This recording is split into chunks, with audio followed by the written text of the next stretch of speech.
Al-Iman TV, sarana penyubur keimanan.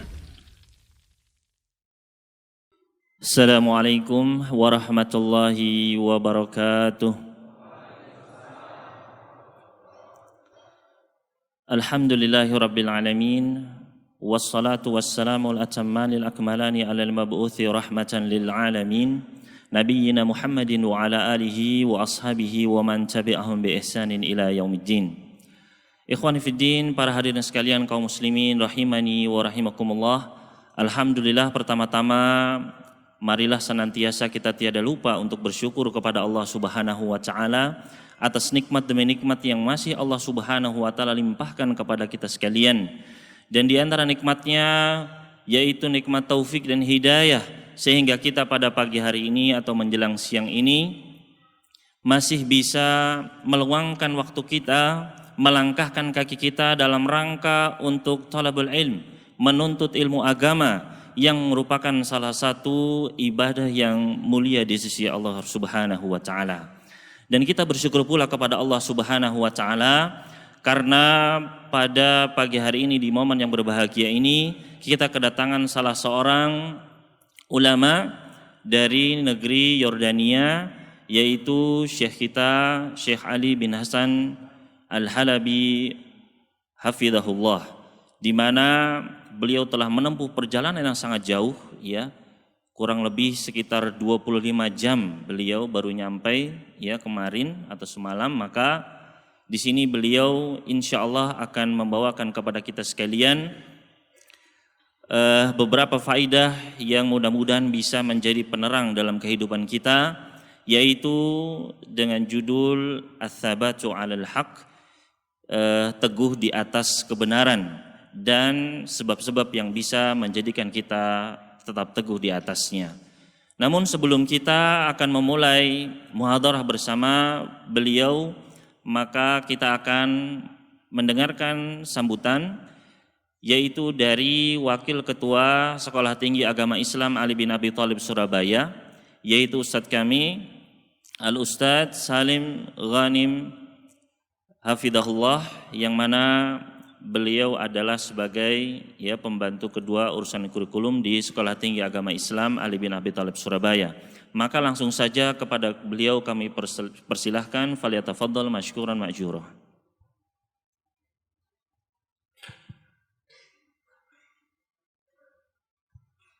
Assalamualaikum warahmatullahi wabarakatuh. Innal hamdalillah nahmaduhu wa nasta'inuhu wa nastaghfiruh wa na'udzu billahi min shururi anfusina wa sayyiati a'malina. Man yahdihillahu fala mudilla lahu wa man yudlil fala hadiya lahu. Asyhadu an la ilaha illallah wahdahu la syarika lahu wa asyhadu anna Muhammadan 'abduhu wa rasuluh. Amma ba'd. Akhwani wa akhwati, a'azzakumullah, niyabatan an akhi wa zamili mudir Jami'at Ali bin Abi Thalib radhiyallahu an bi Surabaya, Al-Ustadz Mubarak bin Mahfud Ba Muallim hafizahullah, nurahib bi Syekhina al-Mifdal Al-Syekh Ali ibn Hasan Al-Halabi Al-Athari hafizahullah min kulli su'. Nurahib bihi ajmal tarhib wa naqulu lahu ahlan wa sahlan wa marhaban haitsu innana nanhalu min ulumihi wa nantafi'u bi husni khuluqihi fajazahullahu khairan wa barakallahu fihi wa fi ilmihi wa waffaqahu.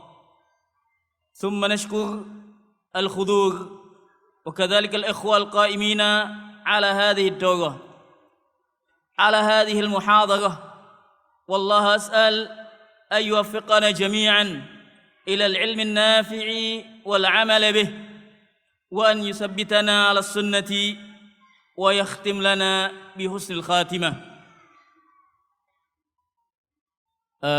Ikhwah sekalian, mewakili Ketua STAI Ali bin Abi Thalib, Al-Ustadz Mubarak Muallim, kami di sini mengucapkan jazakumullahu khaira atas kehadiran antum, terkhusus kepada guru kami Syekh Ali yang beliau telah menempuh perjalanan jauh untuk datang menyampaikan al-ilmu, menyampaikan al-manhaj, menyampaikan ilmu-ilmu yang beliau dapat dari Syekhihi Al-Albani. Beliau adalah murid senior Al-Imam Al-Allamah Muhammad Nasiruddin Al-Albani rahimahullah.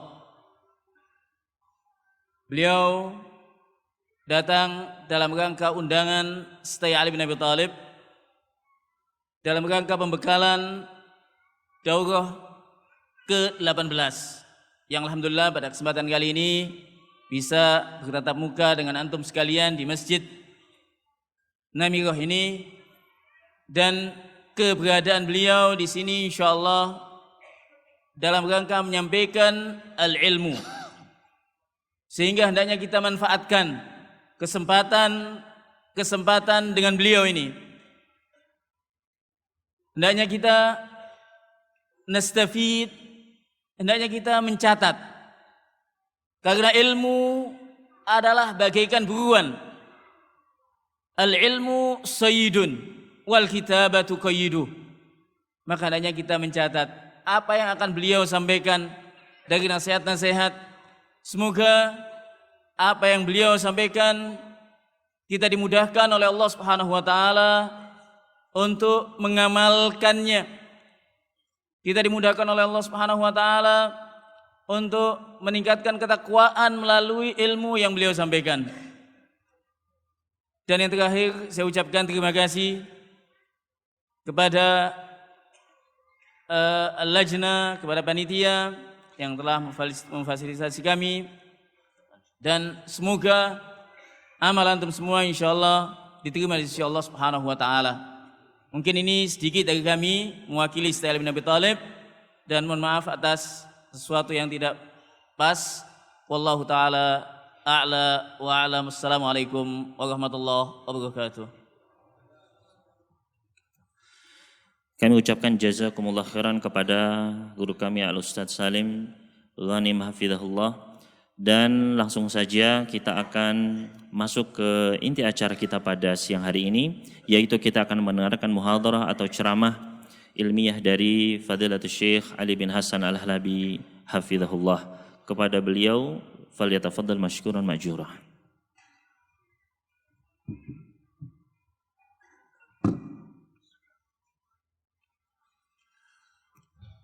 Alhamdulillahi Rabbil Alamin, wa afdalus salati wa atammu taslim ala nabiyyina al-hadi al-amin wa ala alihi wa sahbihi ajma'in, wa la udwana illa ala al-zalimin. Amma ba'd,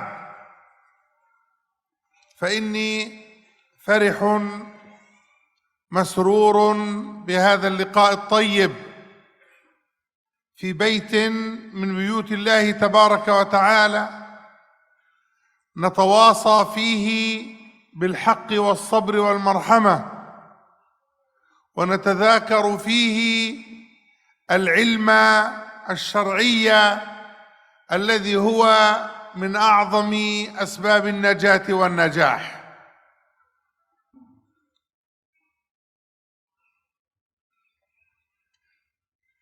Setelah Syekh memuji Allah dan bersalawat kepada Nabi, maka beliau pun mengungkapkan kegembiraan beliau. Beliau sangat bergembira dengan pertemuan ini ketika kita berada di rumah dari rumah-rumah Allah ini, dan kita di dalamnya saling berwasiat dengan kebenaran, dengan kesabaran, dan dengan kasih sayang.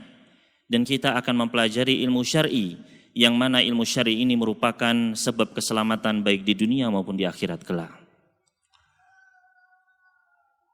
وإني أذكر إخواني وأخواتي وأبنائي وبناتي أن صلتي العلمية بهذه البلاد الإسلامية التي يفتخر بها كل مسلم مضى عليها 20 سنة ولله الحمد، ولم أر فيها من جل أهل هذه البلاد إلا الحرص على السنة والحرص على طلب العلم والفطرة الصحيحة وحب الدين وحب علماء المسلمين. Dan Syekh mengingatkan kepada kita sekalian, saudara-saudaraku, bahwasannya perjalanan beliau ke negeri ini, pengajaran beliau di negeri ini, yaitu di negeri yang dibanggakan oleh semua orang, semua merasa berbangga dengan negeri ini. Beliau telah melaksanakannya selama lebih dari 20 tahun. Beliau telah datang ke negeri ini 20 tahun yang lalu. Dan semenjak beliau datang 20 tahun yang lalu, beliau tidaklah melihat kecuali bahwasanya penduduk negeri ini, negeri Islam yang dibanggakan ini, melainkan mereka adalah orang-orang yang bersemangat dalam menegakkan sunnah, bersemangat dalam mempelajari ilmu agama. Maka ini adalah pengalaman yang Syekh dapati di dalam perjalanan beliau di Indonesia ini. وفي هذه السنوات 20 زرت كثيرا من المدن والجزر في هذه البلاد الإسلامية الكبيرة أكثر من 20 مرة والحمد لله، وفي كل مرة أزداد حبا لإخواني المسلمين الذين دخلوا هذا الإسلام، أعني أجدادهم وأول المسلمين منهم، ليس بالسيف ولا بالفتح ولا بالمعركة والحرب، وإنما بالأخلاق والسلوك والهدي الحسن والثبات على الدين. Dan selama beliau 20 tahun mengunjungi Indonesia, maka beliau telah datang ke banyak sekali kota-kota dan pulau-pulau di negeri Islam yang besar ini. Dan beliau telah mengunjungi Indonesia lebih dari 20 kali. Dan setiap kali beliau datang mengunjungi Indonesia, maka bertambahlah kecintaan beliau kepada negeri ini. Bertambahlah kecintaan beliau kepada saudara-saudara beliau, yaitu orang-orang yang telah masuk Islam dari penduduk Indonesia, dari kakek-kakek kita, orang-orang yang mulai pertama kali masuk Islam, yang mana mereka masuk ke dalam agama Islam bukan dengan pedang, bukan dengan penaklukan dan peperangan, namun mereka masuk dengan akhlak yang mulia, dengan petunjuk yang benar. وفي هذا اللقاء الطيب المبارك إن شاء الله سنتكلم عن مسألة كبرى وقضية عظمى يحتاجها المسلم في حياته بعدد أنفاسه وبمقدار حاجته لوجوده، ألا وهي قضية الثبات على الدين. Di dalam pertemuan yang mulia ini, kita akan membahas sebuah masalah yang sangat besar yang dibutuhkan oleh setiap muslim di dalam kehidupan sehari-harinya, yaitu permasalahan tentang teguh di atas agama ini. ولقد كان أكثر دعاء رسول الله صلى الله عليه وسلم اللهم يا مقلب القلوب ثبت قلوبنا على طاعتك، وهو من؟ هو رسول الله صلى الله عليه وسلم الذي غفر الله له ما تقدم من ذنبه وما تأخر، والذي أول ما يفتح باب الجنة إنما يفتح له صلوات ربي وسلامه عليه. Dan doa yang paling banyak dibaca oleh Nabi sallallahu alaihi wasallam, doa yang paling sering diulang oleh Nabi sallallahu alaihi wasallam, yaitu adalah doa ya muqallibal qulub tsabbit qalbi ala dinik. Wahai zat yang membolak-balikan hati, tetapkanlah hatiku di atas agamamu. Padahal siapakah beliau? Kita sudah mengenal bahwasanya beliau adalah seorang nabi yang sudah diampuni dosa-dosanya yang terdahulu dan yang terakhir. Dan beliau adalah orang yang pertama kali akan dibukakan bagi beliau pintu surga. Namun beliau tetap meminta doa untuk istiqamah. وتأكيدا لهذا المعنى أمر الله سبحانه وتعالى المسلمين ب5 صلوات في اليوم والليلة، كل صلاة يقرأ فيها المؤمن فاتحة الكتاب أكثر من مرة، فضلا عن صلوات السنن الرواتب أو غير ذلك من النوافل التي يتقرب العبد بها إلى رب العالمين سبحانه وتعالى. Dan hal ini ditekankan oleh Allah Subhanahu wa taala ketika Allah Subhanahu wa taala memerintahkan kita untuk melaksanakan sholat fardu, yaitu 5 waktu dalam sehari semalam. Yang mana dalam sholat tersebut, dalam sholat wajib 5 waktu, setiap sholat kita membaca surat Al-Fatihah lebih dari 1 kali dalam setiap sholatnya. Belum lagi ditambah dengan sholat-sholat rawatib, belum lagi ditambah dengan sholat-sholat sunnah lainnya. وهذا بحد ذاته أعني موضوع الصلاة هو صورة من صور تثبيت العبد على طاعة الله سبحانه وتعالى. وكيف لا يكون وقد قال سيدنا محمد صلى الله عليه وسلم: أحب الأعمال إلى الله أدومها وإن قل. والدوام بحد ذاته هو نوع من الثبات ونوع من التثبيت الذي يزيد العبد إيمانا فوق إيمانه وطاعة فوق طاعته. Dan salat ini, gambaran salat, hal ini adalah merupakan gambaran bagaimana keteguhan seseorang beribadah kepada Allah Subhanahu wa taala. Yang mana Nabi sallallahu alaihi wasallam pernah bersabda, "Ahabbul a'mali ilallahi adwamuha wa in qall." Amalan yang paling dicintai oleh Allah Subhanahu wa taala, amalan yang paling dicintai oleh Allah adalah amalan yang paling rutin, paling kontinu meskipun sedikit. Maka ketika seseorang istiqamah di dalam sebuah amalan, maka ini merupakan bentuk keteguhan dia ketika beribadah kepada Allah, bentuk peneguhan dari Allah Subhanahu wa taala baginya untuk beribadah yang akan menambah terus-menerus keimanan dirinya. وهذه الصلوات لا تخلو صلاة منها، سواء كانت فرضا أو نافلة أو مكتوبة، من قراءة فاتحة الكتاب أو من الاستماع إليها، وما ذلك إلا لأهمية ومنزلة ومكانة ما تضمنته هذه السورة العظيمة التي قال فيها رسول الله صلى الله عليه وسلم: لا صلاة إلا بفاتحة الكتاب. Dan di dalam salat-salat tersebut tidak ada satu salat pun melainkan pasti di dalamnya dibacakan surat Al-Fatihah, atau kita pasti akan mendengar surat Al-Fatihah sebagai makmum. Hal ini adalah karena surat tersebut memiliki keutamaan dan kedudukan yang sangat tinggi. Maka bahkan Nabi SAW pernah bersabda, tidak ada salat yang tidak dibacakan di dalamnya surat Al-Fatihah. وسورة الفاتحة أستطيع أن أقول هي 3 أقسام.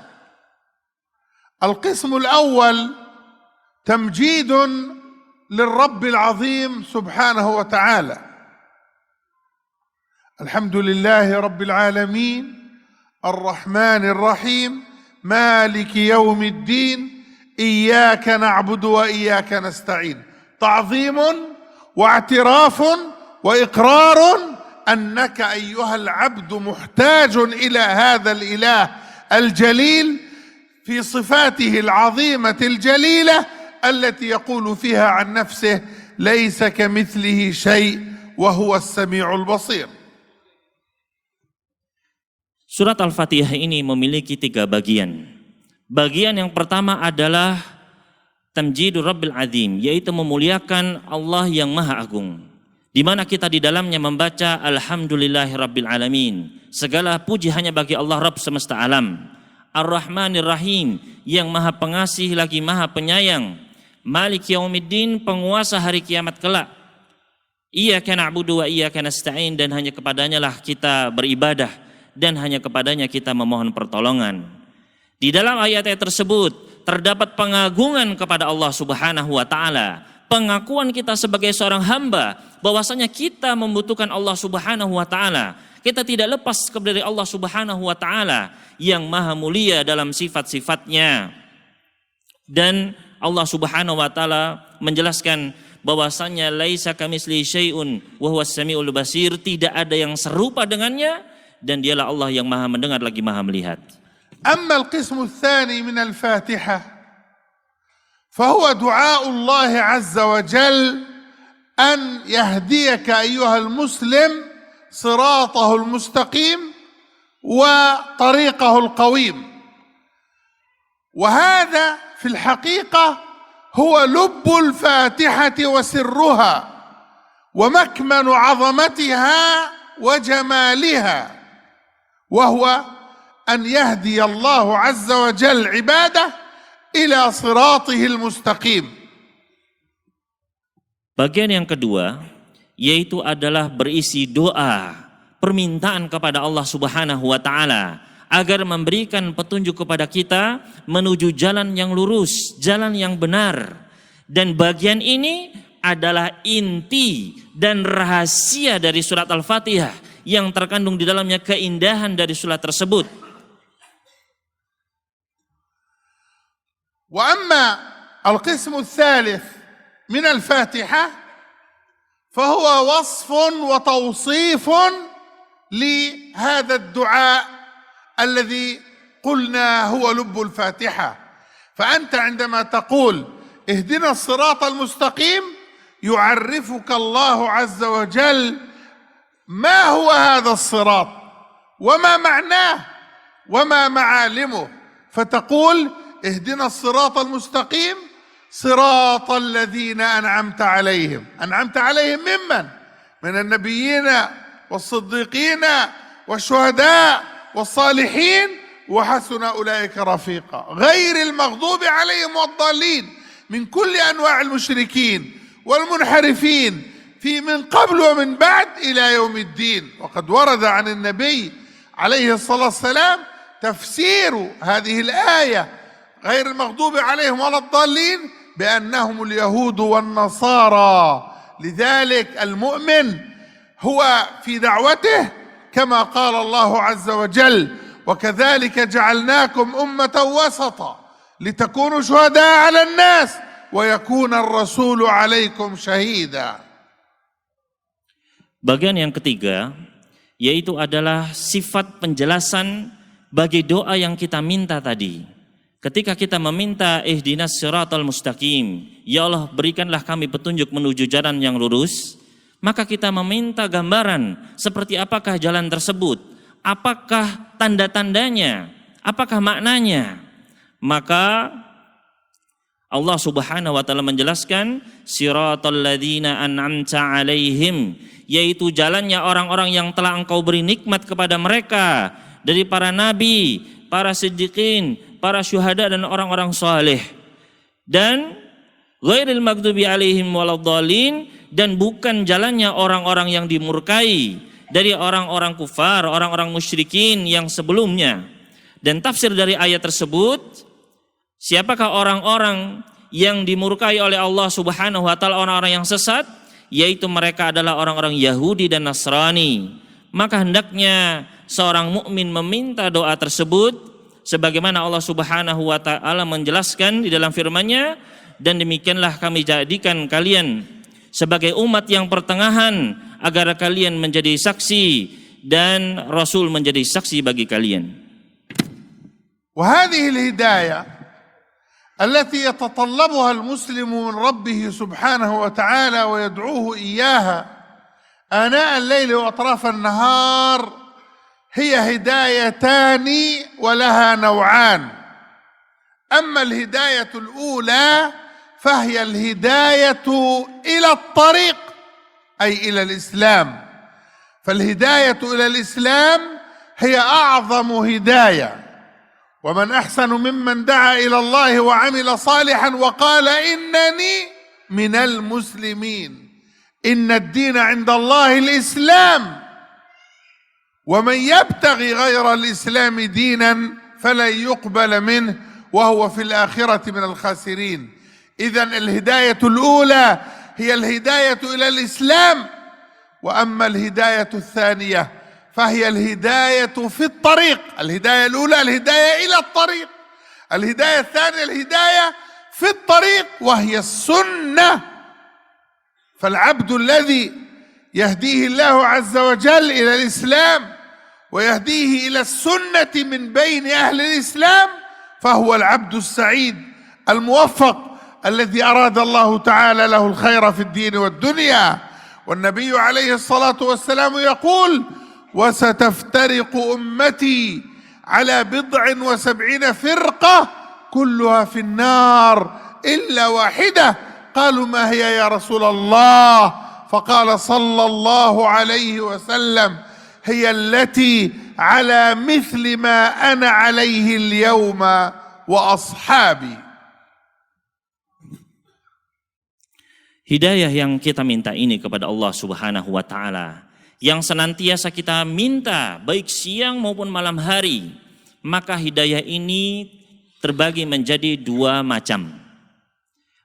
Jenis yang pertama yaitu hidayah menuju jalan Allah, yaitu hidayah kepada agama Islam. Yang ini merupakan hidayah yang paling besar yang Allah berikan kepada seorang hamba. Maka ketika seseorang diberikan hidayah kepada Islam, maka hal ini adalah sebuah hal yang sangat besar. Allah Subhanahu wa Ta'ala berfirman, sesungguhnya agama yang diridhai Allah Subhanahu wa Ta'ala adalah Islam. Allah Subhanahu juga berfirman, barang siapa yang mencari agama selain Islam, maka Allah tidak akan menerima amalannya dan dia akan termasuk orang-orang yang merugi. Kemudian hidayah yang kedua, hidayah jenis yang kedua yaitu adalah hidayah di jalan kebenaran.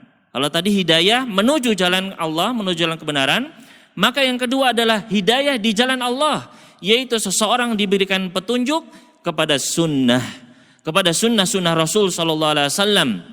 Maka ketika seseorang hamba dia telah diberikan petunjuk kepada Islam, kemudian dia diberikan taufik menuju sunnah, maka inilah seorang hamba yang berbahagia, seorang hamba yang terpilih. Nabi SAW pernah bersabda, sesungguhnya umat ini akan terbagi menjadi 72 golongan. Semua golongan tersebut akan berada di neraka kecuali satu. Siapakah mereka? Nabi SAW menjelaskan, satu golongan tersebut adalah mereka yang berada di atas apa yang aku berada di atasnya hari ini dan para sahabatku. ومن جانب آخر فالهداية أيضا نوعان: هداية تأسيس لمن لم يهتد إلى الحق ولم يعرف السنة، وهداية تثبيت وتوكيد لمن وفقه الله تعالى للحق والسنة. فأنت يا مسلم حتى لو كنت مهتديا إلى صراط الله القويم وسبيله المستقيم، فأنت بحاجة إلى أن تكثر من الدعاء لرب الأرض والسماء أن يوفقك ويثبتك ويهديك ويسددك ويحسن ختامك على هذا الحق المبين وعلى هذا النصر العظيم. Di dalam sisi yang lain, dilihat dari sisi yang lain, maka hidayah juga terbagi menjadi 2. Yaitu jenis yang pertama adalah hidayah ta'sis, yaitu hidayah pembentukan, pembangunan.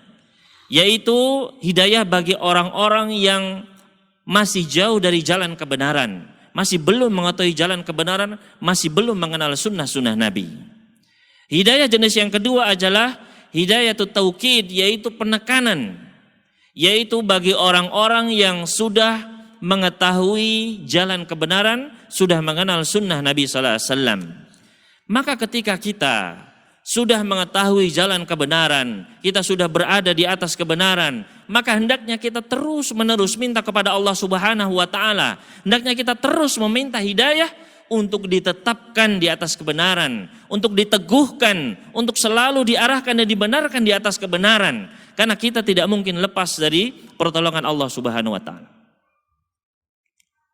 لذلك يحرص المسلم حرصه كله على أن يقوم بالأسباب الشرعية التي يوفقه الله عز وجل بها ومن خلالها على الثبات على الدين وعلى حسن الختام وعلى الوفاة على الإيمان كما قال الله تبارك وتعالى ولا تموتن إلا وأنتم مسلمون. كيف لنا أن نحقق هذا المعنى إذا لم نثبت على أمر الله وإذا لم ندعو ربنا جل في علاه وعظم في عالي سماه أن يثبتنا على الحق وأن يحسن ختامنا بمنه وكرمه سبحانه في علاه. Oleh karena itu para hadirin sekalian, hendaknya setiap muslim bersemangat untuk meraih dan mengerjakan sebab-sebab yang syar'i, yaitu amalan-amalan yang disyariatkan oleh Allah dan Rasul-Nya. Hendaknya kita mengambil sebab-sebab tersebut dan melaksanakan ibadah-ibadah agar Allah Subhanahu wa taala memberikan kepada kita taufik sehingga kita bisa teguh, sehingga kita bisa mendapatkan husnul khatimah dan sehingga kita bisa wafat di dalam keimanan. Sebagaimana Allah Subhanahu wa taala memerintahkan, wala tamutunna illa wa antum muslimun, dan janganlah kalian meninggal kecuali kalian berada di atas keadaan muslim. Maka hendaknya seseorang dia mengambil sebab-sebab yang syar'i, yang apabila kita tidak melaksanakannya, maka bagaimana kita bisa teguh beriman kepada Allah Subhanahu wa taala? Maka hendaknya kita beramal dan beribadah terus kepada Allah Subhanahu wa taala. ومن أسباب الثبات وعوامله المهمة التي تعين المسلم الصالح أن يكون على وفق ما أراد الله عز وجل من الدين والثبات على هدي الله المستقيم أمور وأمور ألخصها في 10 أشياء قد يكون بينها شيء من الخصوص والعموم أو شيء من التداخل ولو في بعض الصور. Di antara sebab-sebab yang bisa memberikan kepada kita keteguhan, yang bisa membantu seorang muslim untuk menjadi seorang muslim sesuai dengan apa yang dikehendaki oleh Allah, maka ada banyak sebab. Namun beliau di sini akan meringkas menjadi 10 poin yang mungkin di dalamnya ada yang bersifat umum dan khusus, dan mungkin ada yang mencakup di dalamnya, namun semua itu adalah memberikan faidah kepada kita sekalian. أما أول ذلك فهو الدعاء، فقد أخبرنا نبينا عليه الصلاة والسلام أن الدعاء هو العبادة. قال صلى الله عليه وسلم كما في الحديث الذي رواه الترمذي عن النعمان بن بشير رضي الله عنه قال قال رسول الله صلى الله عليه وسلم الدعاء هو العبادة، ثم تلا قول الله عز وجل وقال ربكم ادعوني أستجب لكم إن الذين يستكبرون عن عبادتي سيدخلون جهنم داخرين.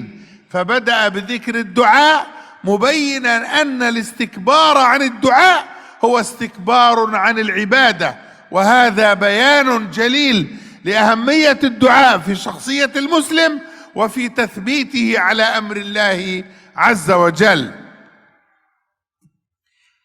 Sebab yang pertama di antara sebab-sebab yang bisa membantu kita untuk teguh di atas agama Allah, yaitu adalah doa.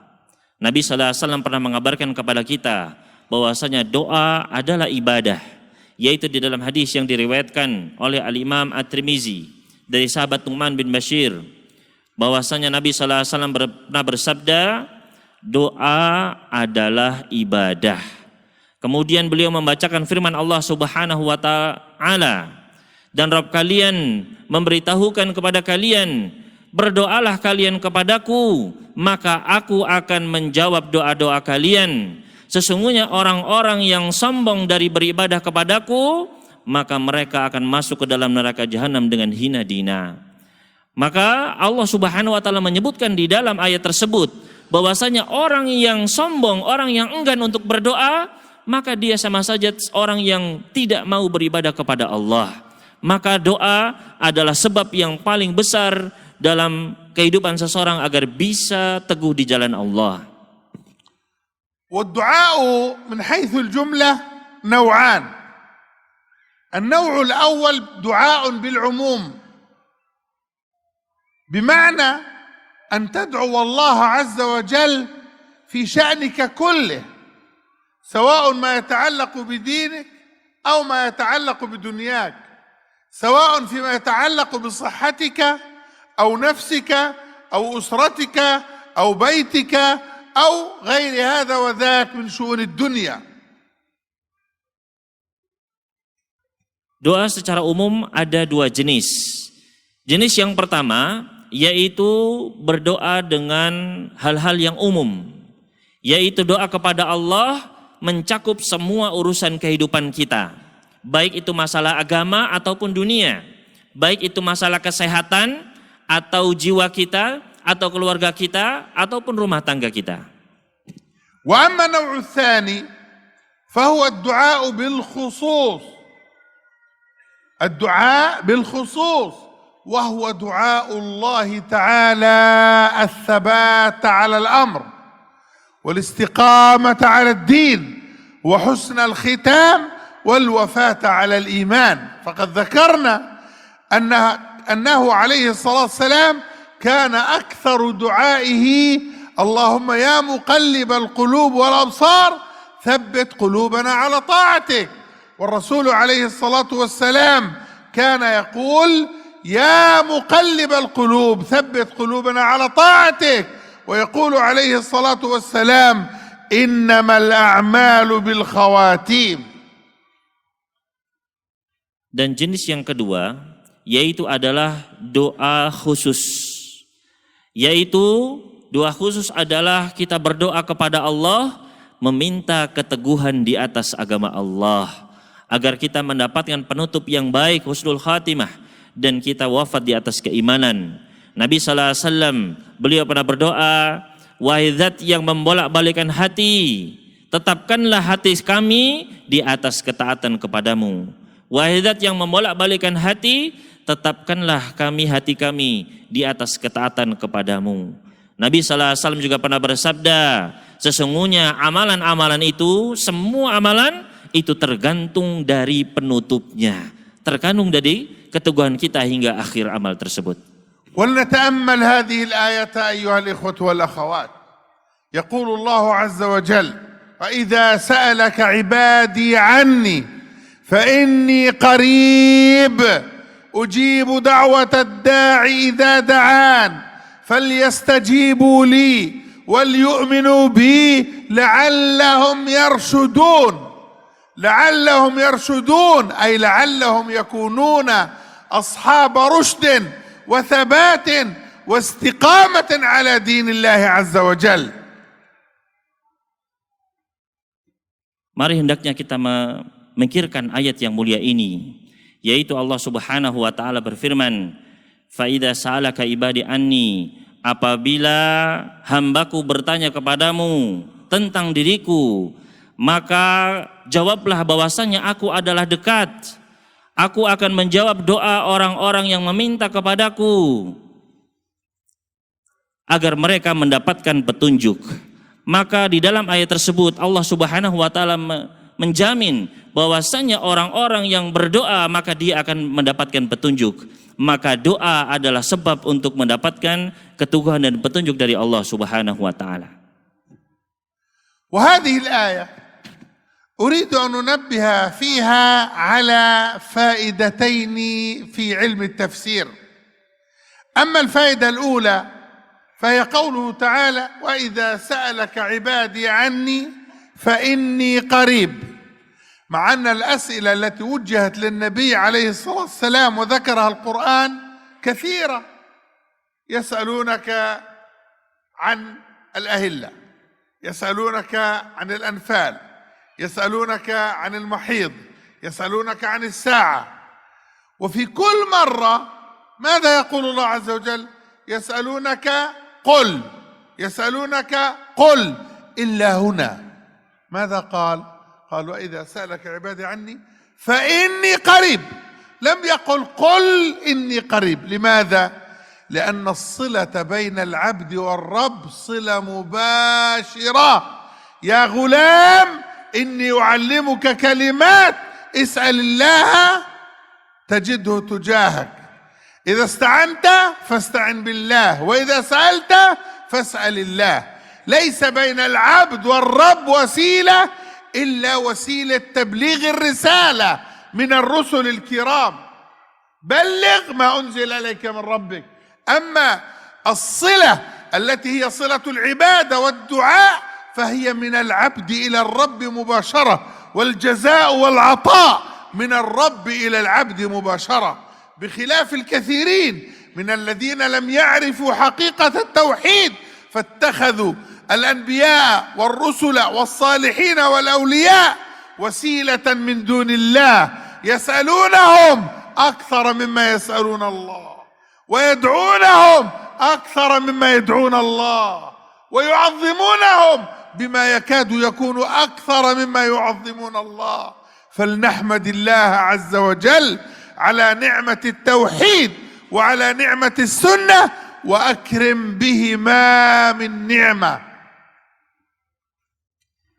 Dan di sini Syekh akan memberikan dua faedah dalam ilmu tafsir, yaitu yang pertama adalah tadi ketika disebutkan oleh Allah Subhanahu wa taala, fa idza sa'alaka ibadi anni fa inni qarib.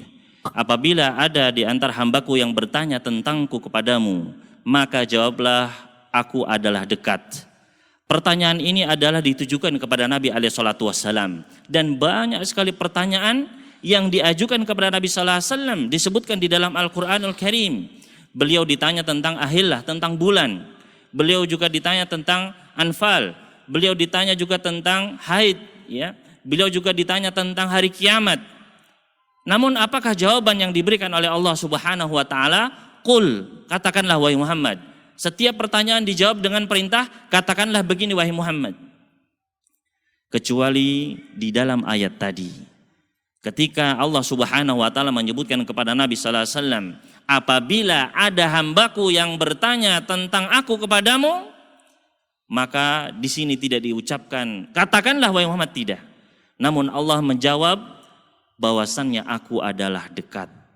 Bahwasannya aku adalah dekat. Karena apa? Karena hubungan ibadah, hubungan doa adalah hubungan yang langsung dengan Allah Subhanahu wa taala. Berbeda dengan yang lainnya.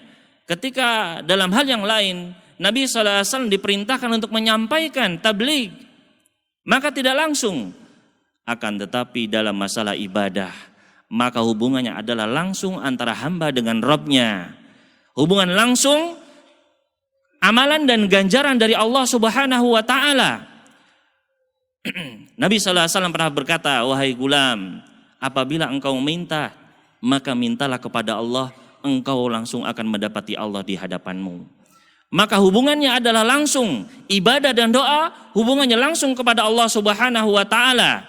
Berbeda dengan orang-orang yang masih jauh dari tauhid. Orang-orang yang masih belum memahami tauhid, maka mereka tidak menyadari hari ini bahwasanya ibadah adalah langsung kepada Allah. Maka mereka pun mencari perantara wasilah kepada selain Allah, sehingga mereka malah berdoa lebih kepada mereka daripada kepada Allah. Mereka lebih mengagungkan kepada mereka daripada kepada Allah. Dan oleh karena itu hendaknya kita bersyukur kepada Allah karena kita telah mendapatkan tauhid, mengetahui tentang tauhid, bagaimana ibadah hanyalah milik Allah Subhanahu wa taala. Wa amma al-fa'idah ats-tsaniyah فهي متعلقة بقوله تعالى فليستجيبوا لي. وفي الآية السابقة ماذا قال الله عز وجل؟ وقال ربكم ادعوني أستجب لكم. فورد الفعل القرآني الاستجابة في الآيتين، فليستجيبوا لي وقال ادعوني أستجب لكم. فما الصلة بينهما؟ أن الله تعالى لن يستجيب لك أيها المؤمن إلا إذا استجبت له، إذا استجبت لربك بالعلم النافع والعمل الصالح والأمر والائتمار بأمر الله سبحانه وتعالى، استجاب لك ربك بما تطلبه وترجوه وتسأله وتدعوه. أما أن تكون داعيا لله في جهة ومعرضا عن الله من جهة، فالأمر كما قال الله عز وجل: من أعرض عن ذكري فإن له معيشة ضنكا ونحشره يوم القيامة أعمى قال رب لم حشرتني أعمى وقد كنت بصيرا قال كذلك أتتك آياتنا فنسيتها وكذلك اليوم تنسى. فالمعرض عن الله يعرض الله تعالى عنه إلا أن يتحنن عليه بتوبة صالحة وبعمل يستقبل به حياته ليغفر له ويكون من عباده الصالحين.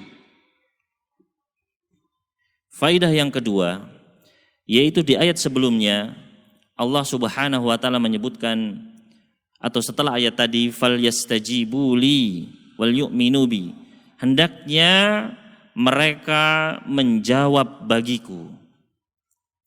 Sedangkan di ayat yang lain Allah Subhanahu wa taala menyebutkan wa qala rabbukum ud'uni astajib lakum, dan Rabb kalian memerintahkan kepada kalian berdoalah kepadaku maka aku akan menjawab doa-doa kalian. Apa hubungan dari kedua ayat ini?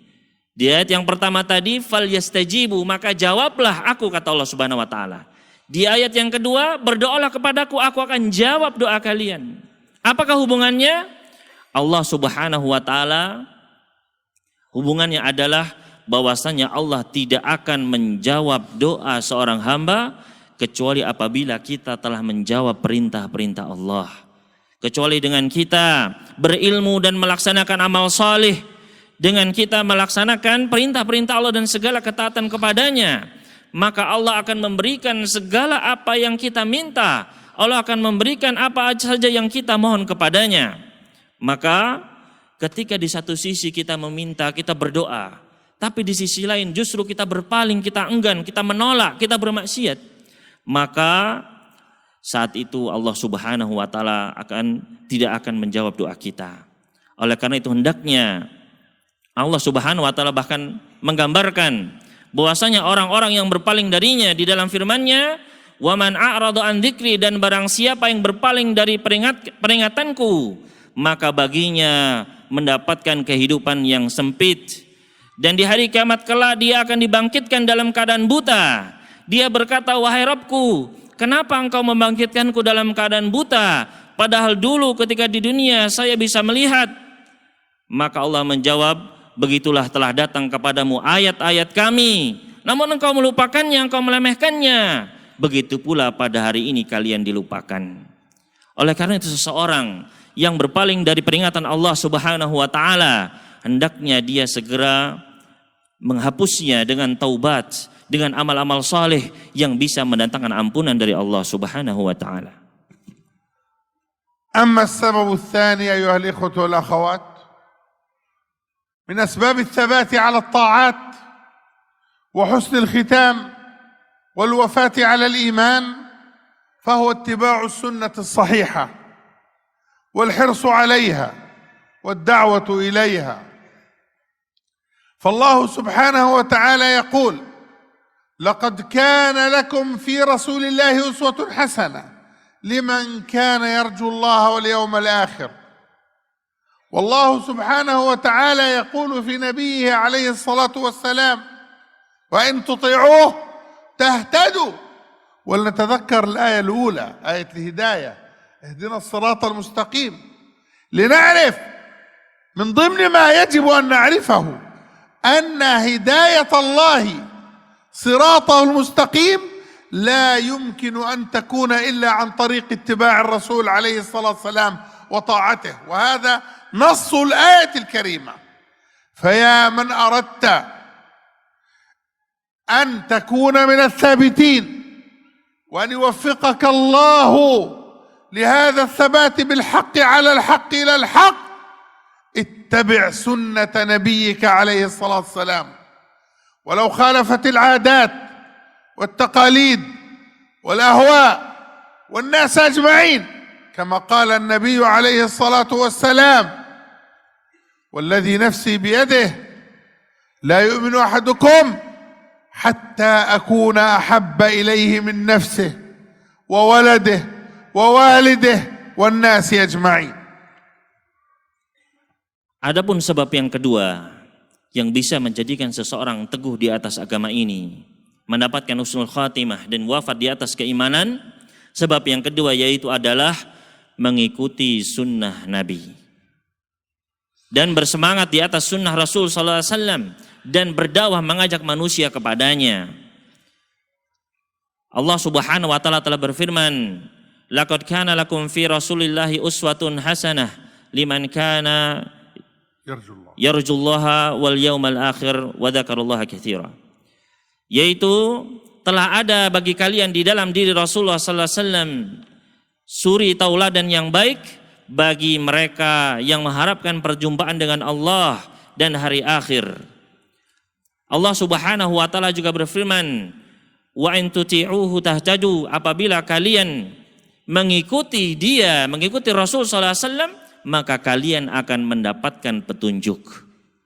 Maka ketika kita meminta petunjuk kepada Allah, ihdinas siratal mustaqim, ya Allah, berikanlah petunjuk kepada jalan yang lurus, maka hidayah menuju jalan yang lurus tersebut tidak akan bisa kita dapatkan kecuali dengan mengikuti petunjuk Rasul, dengan mengikuti sunnah Rasul sallallahu alaihi wasallam. Maka barang siapa yang ingin mendapatkan keteguhan di atas jalan yang lurus, di atas jalan Allah, maka ikutilah sunnah Nabi sallallahu alaihi wasallam. Meskipun hal tersebut menyelisihi adat istiadat, masyarakat, hawa nafsu, maka hendaklah kita mengikuti sunnah Nabi kita Muhammad sallallahu alaihi wasallam. Nabi sallallahu alaihi wasallam pernah bersabda, "Demi yang jiwaku berada di dalam genggamannya, tidaklah seseorang beriman sampai aku lebih dia cintai daripada dirinya, keluarganya, anaknya, orang tuanya, dan seluruh manusia." وهنا لا بد من تنبيهين جليلين. أما التنبيه الأول فهو أن كثيرا من الناس إذا فعلوا بعض البدع ومحدثات الأمور ونصحتهم أو أمرتهم أو نهيتهم يقولون: نحن نحب رسول الله صلى الله عليه وسلم. فنقول حبك لرسول الله صلى الله عليه وسلم يجب أن يدفعك إلى اتباع السنة لا إلى فعل البدعة. يجب أن يدفعك حبك لرسول الله صلى الله عليه وسلم إلى امتثال أمره والتسنن بهديه ظاهرا وباطنا. والله سبحانه وتعالى يقول في كتابه: قل إن كنتم تحبون الله فاتبعوني يحببكم الله. إن المحبة الصادقة توجب عليك أيها المؤمن الموحد أن تتبع رسولك محمدا عليه الصلاة والسلام دون أن يكون منك افتئات أو تجاوز أو تعد أو ابتداع بزعم محبة الرسول صلى الله عليه وسلم، وهذا زعم فاسد يتعارض ويتناقض مع دعوى المحبة التي توجب الاتباع والامتثال والاقتداء وحسن التأسي برسول الإسلام عليه الصلاة والسلام. Di sini ada dua peringatan yang sangat penting untuk diingatkan. Yang pertama adalah banyak manusia ketika mereka melaksanakan amalan-amalan bid'ah, amalan perkara baru di dalam agama yang tidak ada petunjuknya dari Nabi kita Muhammad SAW. Kemudian kita menasihati orang tersebut, maka justru dia menjawab dengan jawaban bahwasanya sebabnya adalah karena saya cinta kepada Rasul. Maka kita katakan bahwasanya seharusnya cintamu kepada Rasul, ucapanmu bahwasanya engkau mencintai Rasul SAW seharusnya mewajibkan kepadamu untuk mengikuti sunnahnya, bukan menyelisihinya dengan melaksanakan bid'ah. Seharusnya ketika seseorang mengakui cinta kepada Rasul, maka dia mengikuti petunjuk-petunjuknya, mengikuti ajakan-ajakan Nabi SAW, baik yang zahir maupun yang batin. Allah Subhanahu wa taala berfirman, "Qul in kuntum tuhibbunallaha fattabi'uni yuhibbukumullah." Katakanlah, apabila kalian mengaku mencintai Allah, maka ikutilah aku, maka Allah akan mencintai kalian. Oleh karena itu cinta yang suci, cinta yang benar kepada Nabi SAW adalah dengan cara kita mengikuti petunjuk-petunjuk Nabi Muhammad SAW. Tanpa kita berlebih-lebihan dan juga tanpa kita menyelisih sunnahnya. Adapun ketika seseorang dia mengaku cinta namun menyelisih sunnah beliau, maka di sini terdapat kontradiksi. Karena cinta kepada beliau, seharusnya kita mengikuti beliau, seharusnya kita meneladani beliau. أما التنبيه الثاني أيها الإخوة فهو أننا في معرض اتباعنا سنة نبينا عليه الصلاة والسلام وفي معرض حرصنا عليها والدعوة إليها يجب أن يكون ذلك كله بالرفق والحلم والرحمة واللين. كيف لا؟ ورب العالمين يخاطب نبيه الأمين صلى الله عليه وسلم فبما رحمة من الله لنت لهم ولو كنت فظا غليظ القلب لانفضوا من حولك فاعف عنهم واستغفر لهم وشاورهم في الأمر. والنبي صلى الله عليه وسلم يقول ما كان الرفق في شيء إلا زانه وما نزع من شيء إلا شانه. ويقول عليه الصلاة والسلام إن الله رفيق يحب الرفق في الأمر كله وإن الله لا يعطي على الرفق أكثر مما يعطي على العنف أو كما قال عليه الصلاة والسلام. والنبي عليه الصلاة والسلام يقول إن الله حرم النار على كل هين لين قريب سهل. هذه أوصافنا التي يجب أن نتمثل بها ونتأسى بأنوارها ونهتدي بهديها، لا كما يفعل بعض الناس كلما ظنوا أنهم بتشددهم وعنفوانهم وقسوتهم وغلاظتهم أنهم بذلك أقرب إلى السنة، فهم والله مخطئون ونسأل الله أن يهدينا وإياهم سواء السبيل. Kemudian peringatan yang kedua yang perlu kita tekankan di sini adalah bahwasanya ketika kita mengajak manusia kepada sunnah, maka hendaknya kita bersikap bijaksana dengan lemah lembut. Allah Subhanahu wa taala berfirman menjelaskan kepada Rasulnya, "Fabima rahmatin minallahi lintalahum." Dan dengan rahmat dari Allah lah engkau bisa bersikap lemah lembut kepada mereka. Seandainya engkau kasar, keras, maka mereka pasti akan lari darimu. Kemudian Nabi SAW juga pernah bersabda bahwasannya innallaha rafiqun yuhibbur rifqa fil amri kulli. Sesungguhnya Allah adalah maha lembut dan Allah mencintai kelembutan di dalam segala perkara. Dan Allah memberikan apa-apa yang diberikan kepada kelembutan, apa-apa yang tidak diberikan kepada selainnya. Allah Subhanahu wa taala juga atau Nabi sallallahu alaihi wasallam juga pernah bersabda, sesungguhnya Allah mengharamkan neraka kepada setiap orang yang lemah lembut, yang mudah, yang dekat, dan yang memudahkan manusia. Maka hendaknya kita memiliki sifat-sifat tersebut, yaitu diantaranya adalah sifat lemah lembut, bukan seperti sebagian manusia yang mereka keras, yang mereka tidak bijak. Mereka keras, namun mereka menyangka bahwasanya mereka lah yang paling dekat kepada sunnah. Maka mereka sungguh telah keliru. Mereka telah keliru. Maka mudah-mudahan Allah Subhanahu wa taala memberikan hidayahnya kepada mereka dan kepada kita sekalian.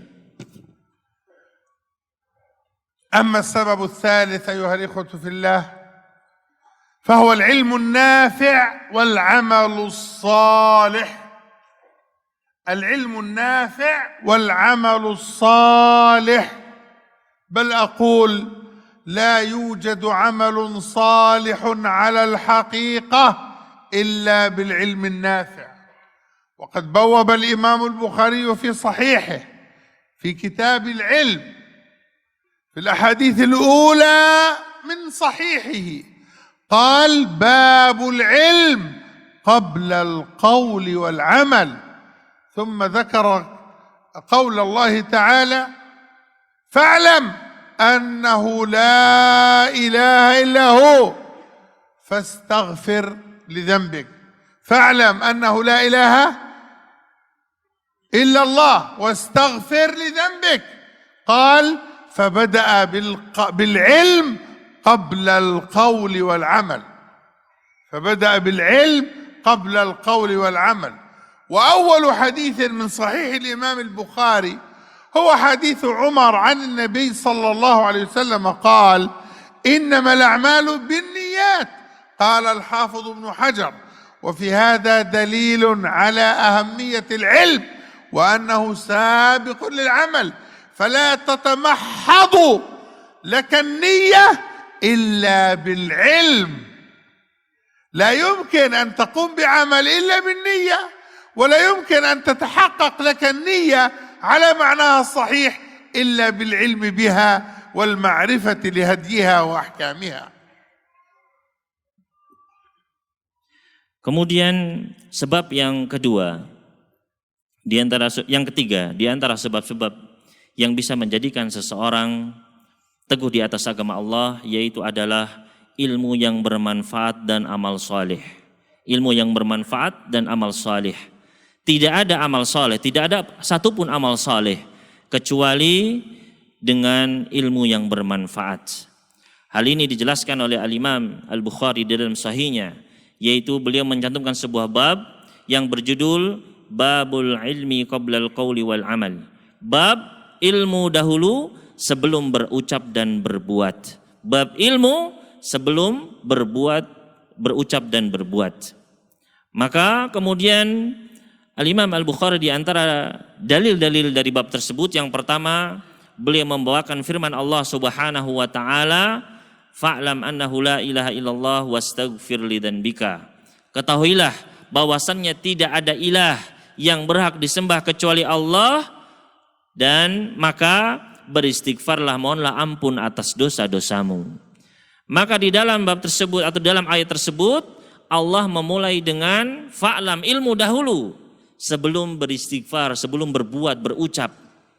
Oleh karena itu di dalam hadis yang lain, yaitu hadis pertama di dalam Sahih Bukhari dari sahabat Umar bin Khattab radhiyallahu taala anhu, dari Nabi alaihi salatu wassalam, yaitu beliau bersabda, innamal a'malu binniyat, bahwasannya sesungguhnya semua amal itu tergantung dari niatnya.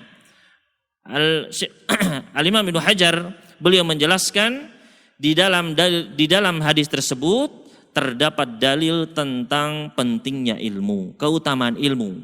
Karena tidak mungkin seseorang mendapatkan amal yang saleh kecuali dengan niat, dan seseorang tidak akan mungkin bisa berniat dengan niat yang benar kecuali dengan ilmu. أما السبب الرابع فهو اتباع وصايا العلماء وتوجيهاتهم. اتباع وصايا العلماء وتوجيهاتهم، فالأمة بغير علمائها أمة ميتة لا وجود لها ولا حياة فيها. والنبي عليه الصلاة والسلام ماذا يقول؟ كما في الصحيحين من حديث عبد الله بن عمرو بن العاص رضي الله عنهما أن رسول الله صلى الله عليه وسلم قال: إن الله لا يقبض العلم انتزاعا ولكن يقبضه بقبض العلماء، يعني بموتهم وتوفيهم، حتى إذا لم يبق عالم اتخذ الناس رؤوسا جهالا فاستفتوهم فأفتوا بغير علم فضلوا وأضلوا. هذه نتيجة الإعراض عن العلماء، الضلال والإضلال، والثبات على الدين وعلى السنة الحق اليقين تناقض هذا الضلال والإضلال. وكثير من الناس قد لا يتنبه لهذا الخطر وقد لا يدرك أبعاده وآثاره، فها هي السنة صريحة وصحيحة وقوية وجلية تقول: فضلوا وأضلوا. فحيثما وجدت علماء أهل السنة ينصحون ويذكرون ويوجهون ويعلمون استجب لهم، ففي الاستجابة لهم من الخير ما لا يعلمه إلا الله جل في علاه وعظم في عالي سماه. Sebab yang keempat, yaitu adalah dengan mengikuti nasihat wasiat para ulama dan mengikuti petunjuk mereka. Sebab yang keempat, yaitu mengikuti nasihat para ulama dan petunjuk mereka. Karena suatu umat tanpa ulama, maka mereka seperti mayat yang tidak memiliki nyawa. Allah Subhanahu wa taala atau Nabi Shallallahu Alaihi Wasallam pernah bersabda menggambarkan bagaimana besarnya kedudukan ulama di dalam suatu umat, yaitu Nabi SAW bersabda, sesungguhnya Allah tidak akan mencabut ilmu secara sekaligus, namun Allah mencabut ilmu dengan mewafatkan para ulama. Hingga ketika sudah tidak ada di antara mereka para ulama, sudah diwafatkan seluruhnya, maka mereka pun mengambil orang-orang yang bodoh menjadi ulama mereka. Maka mereka pun berfatwa dan mereka pun sesat dan menyesatkan. Maka ini adalah sebuah dalil yang sangat jelas bahwasannya ketika seseorang ingin teguh, ketika seseorang tidak ingin tersesat di atas agama Allah, maka dia harus mengikuti para ulama. Dan banyak di antara manusia yang tidak memahami hal ini, menganggap sepele, menganggapnya remeh, sehingga mereka pun tersesat dan menyesatkan. Oleh karena itu, di antara sebab untuk mendapatkan keteguhan di atas agama ini, yaitu adalah dengan kita mendekati para ulama, mengambil petunjuk mereka dan melaksanakan petunjuk dari para ulama. Wa min asbabi الثبات على الدين الصحبة الطيبة، الصحبة الطيبة. والله سبحانه وتعالى يقول في كتابه: الأخلاء يومئذ بعضهم لبعض عدو إلا المتقين. فلتكن صحبتك صحبة طيبة من أهل التقوى، كما قال النبي عليه الصلاة والسلام: لا تصاحب إلا مؤمنا ولا يأكل طعامك إلا تقي. والرسول عليه الصلاة والسلام يقول فيما ثبت عنه: يحشر المرء على دين خليله فلينظر أحدكم إلى من يخالل. وهذا الصاحب التقي يذكرك إذا نسيت وينبهك إذا غفلت ويأخذ بك إلى طريق الصواب ويؤنسك في الوحدة ويتلطف معك في ساعة العسرة وينقذك وينجدك ويكون أعظم عون لك حتى من شقيقك ابن أبيك وأمك إذا كان على طاعة الله ومستقيما على أمره سبحانه وتعالى. Di antara sebab yang kelima, yaitu adalah dengan berteman dengan orang-orang saleh, berteman dengan teman-teman yang baik, yang saleh. Allah Subhanahu wa taala berfirman mengingatkan kita sekalian, al-akhillau yauma idzin ba'dhum li ba'din adu illal muttaqin. Orang-orang yang ketika di dunia berkawan baik, ketika di dunia mereka bersahabat, ketika di dunia saling mencintai, maka di hari kiamat kelak mereka sebagian mereka akan menjadi musuh bagi sebagian yang lain. Yang dahulu yang mencintai di dunia, di akhirat nanti akan saling bermusuhan. Kecuali siapa? Kecuali orang-orang yang bertakwa. Maka hendaknya ketika kita berteman, bertemanlah dengan orang-orang ahli takwa. Sebagaimana Nabi SAW pernah bersabda, janganlah engkau berteman kecuali dengan orang yang beriman, dan janganlah memakan makananmu kecuali orang yang bertakwa. Nabi SAW juga pernah bersabda, sesungguhnya seseorang akan dibangkitkan sesuai dengan agama teman baiknya. Maka hendaknya seseorang melihat dengan siapakah dia berteman. Maka teman yang baik, teman yang soleh adalah teman yang ketika kita lupa kita diingatkan, ketika kita lemah maka kita disemangati, ketika butuh maka dia membantu kita. Bahkan teman yang soleh dia jauh lebih baik, lebih bermanfaat daripada saudara kandung kita sendiri. السبب السادس من أسباب الثبات على الدين وهو الأمر بالمعروف والنهي عن المنكر. الأمر بالمعروف والنهي عن المنكر. وفي هذا الباب من الآيات والأحاديث الشيء الكثير، لكني أريد أن أنبه في هذا المقام على شروط الأمر بالمعروف والنهي عن المنكر، لأن كثيرا من المسلمين والحمد لله يقومون بهذا الواجب، أو على الأقل يعرفون أهمية هذا الواجب، لكن بالمقابل وللأسف الشديد قليل من المسلمين من يعرفون شروط الأمر بالمعروف والنهي عن المنكر، وبخاصة من أبنائنا الشباب. أما الشرط الأول فهو العلم بهذا الذي يجب أن تأمر به أو هذا الذي يجب أن تنهى عنه. أما أن تقول أريد أن آمر بالمعروف وأنت لا تعرف أحكام هذا المعروف، تقول أريد أن أنهى عن المنكر وأنت لا تعرف أحكام هذا المنكر وما يجب أو يجوز أو لا يجوز، هذا لا يجوز. أما الشرط الثاني فهو القدرة على الأمر والنهي. هنالك من الناس من يقول أريد أن أغير الدنيا كلها وهو لا يقدر أن يغير ما في بيته، أو لا يقدر أن يغير ما في نفسه.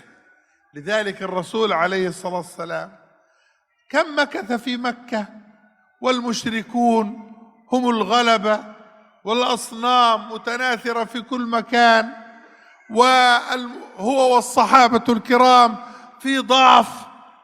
كم مكث؟ 14 عاما حتى وفقه الله إلى أن يكون له القدرة والقوة، وأذن الله تعالى له بالهجرة ثم بالفتح المبين، وهكذا حتى دخل الناس في دين الله أفواجا.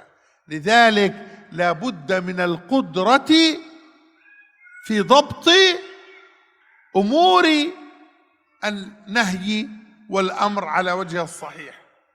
الشرط الثالث، فلنفرض أن إنسانا تحقق منه أو عنده الشرط الأول، عنده علم، وتحقق عنده الشرط الثاني، عنده القدرة، لا بد من شرط ثالث، وهو أن يغلب على ظنك أيها المسلم أنك إذا أمرت أو نهيت مع وجود الشروط أن لا يترتب على أمرك أو نهيك مفسدة أكبر وأكثر من المفسدة التي نهيت عنها أو من الواجب الذي أمرت به، ثم تتحقق من خلاله هذه المفسدة أو تلك. للأسف كثيرون ممن لا أريد أن أشكك بإخلاصهم أو حسن نواياهم أو صدق نفوسهم، لكنهم لم يضبطوا أحكام الشريعة ولم يدركوا قواعد الدين في أصول المصالح والمفاسد ومقاصد الشريعة، فقام منهم أفراد وفئات ومجموعات هنا وهناك وهنالك ليفعلوا ويقتلوا ويفجروا ويدمروا ويظنون أن هذا من الدين، وهو والله ليس من الدين، بل هو مما يسبب العداوة للدين والعداوة للمسلمين والمضادة لهم في كل زمان وحين. وما سبب ذلك إلا الجهل بأحكام الأمر بالمعروف والنهي عن المنكر وقواعد ذلك وشروطه وضوابطه التي أخذها العلماء الكرام من سيرة سيد الأنام صلى الله عليه وعلى آله وصحبه أجمعين. Sebab yang keenam yaitu adalah al-amru bil ma'ruf wan nahyi 'anil munkar, memerintahkan kepada yang baik, kebenaran, dan mencegah dari kemunkaran. Bab ini, di dalam bab ini, bab tentang memerintahkan kepada kebaikan dan melarang dari kemunkaran, terdapat banyak sekali ayat dan hadis-hadis tentang hal ini. Namun di sini Syekh ingin memberitahukan kepada kita sekalian tentang syarat-syarat untuk melaksanakan memerintahkan kepada kebaikan dan mencegah dari kemungkaran.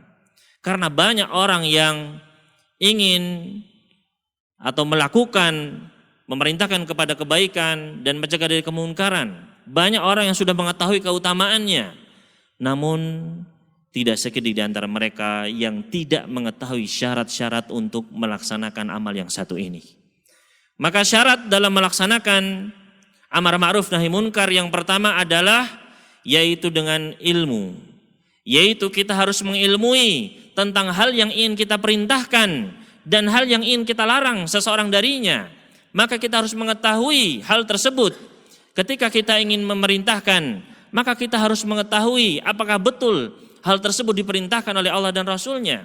Ketika kita ingin mencegah dari sesuatu hal, maka kita harus mengetahui apakah hal tersebut memang boleh atau tidak diperbolehkan di dalam syariat Islam. Maka seseorang harus memiliki syarat yang pertama yaitu ilmu. Syarat yang kedua dalam amar ma'ruf nahi munkar yaitu hendaknya seseorang memiliki kemampuan dalam memerintahkan ataupun melarang. Kadang seseorang dia berniat saya ingin mengubah dunia, saya ingin memperbaiki dunia, tapi dia tidak memiliki kemampuan. Di rumahnya sendiri kemunkaran dia tidak mampu mencegahnya, atau bahkan pada dirinya sendiri. Nabi SAW memberikan pelajaran kepada kita sekalian bagaimana dahulu beliau di Mekah, berapa tahun beliau beribadah di Mekah, berapa tahun beliau berdakwah di Mekah. Dan ketika beliau berada di Mekah, di sana terdapat banyak patung-patung, terdapat banyak kemunkaran. Namun beliau dahulu dan para sahabatnya berada di dalam kelemahan. Beliau tidak bisa langsung merubah. Maka beliau pun tinggal lebih di Mekah selama 10 tahun lebih. Dalam keadaan lemah. Kemudian beliau pun diizinkan oleh Allah untuk hijrah. Kemudian Allah berikan kemampuan kepada beliau untuk menaklukkan kota Mekah. Maka disitulah manusia masuk berbondong-bondong menuju agama Islam. Maka ini syarat yang kedua yaitu seseorang harus memiliki kemampuan. Kemudian yang ketiga, seseorang bisa saja memiliki syarat yang pertama dan yang kedua.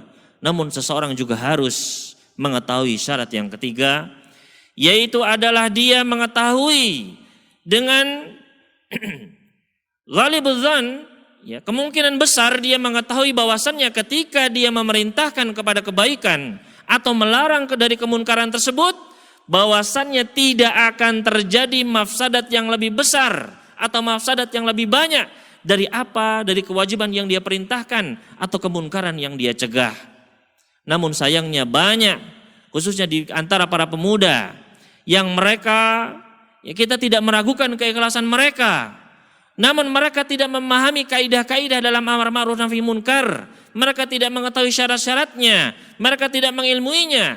Maka mereka pun melaksanakan dengan sekehendak hati mereka. Mereka menghancurkan, mereka meledakkan, mereka mengebom. Yang mana semua ini adalah tidak sesuai dengan Islam. Bahkan memunculkan, menyebabkan permusuhan kepada Islam, permusuhan kepada kaum muslimin. Yang hal ini menyebabkan kerusakan. Oleh karena itu, ya, inilah 3 syarat yang hendaknya seseorang penuhi dalam amar ma'ruf nahi munkar sesuai dengan perintah Allah dan Rasulnya sallallahu alaihi wasallam. أما السبب السابع من أسباب الثبات على الدين والاستقامة على شريعة رب العالمين فهو المحافظة على الجمع والجماعات. قد يقول قائل أو يسأل سائل: أليس هذا من العمل الصالح الذي أشرت إليه قبل قليل؟ نقول نعم، لكن بالمقابل كم من الناس يعرفون قيمة العمل الصالح ويتهاونون في الجمع والجماعات. يقول المهم الفريضة وأنا أصلي الفريضة، ويضيع الجمع والجماعات. والنبي عليه الصلاة والسلام يقول: من ترك 3 جمع تهاونا طبع الله على قلبه.